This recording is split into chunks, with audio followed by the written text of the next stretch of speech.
সালাতে দোয়া কবুল হয়। সালাতে দোয়া কবুলের তিন জায়গা। একটা হচ্ছে তাকবীরে তাহরিমার পরে আমরা সানা পড়ি না, আমরা তো একটা পড়ি, আল্লাহর হাবিব সুন্নাহ এবং নফল নামাজে আরো পড়তেন সানা, ওই দোয়া কবুল হয়। দুই নম্বর জায়গা সালাতে সেজদায় পড়ে দোয়া করলে কবুল হয়।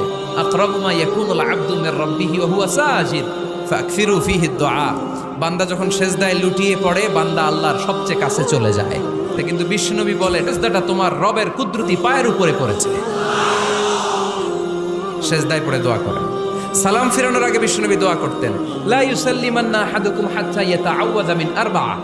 আল্লাহর হাবিব বললেন, চার জিনিস থেকে পানাহ না আছে আমার কোন উম্মত যেন সালাম না ফিরায়। তারা যেন পড়ে, আল্লাহুম্মা ইন্নী আউযু বিকা মিন আযাবিল কবর, আউযু বিকা মিন আযাবি জাহান্নাম, আউযু বিকা মিন ফিতনাতিল মাহইয়া ওয়াল মামাত, আউযু বিকা মিন ফিতনাতিল মাসিহিদ দাজ্জাল।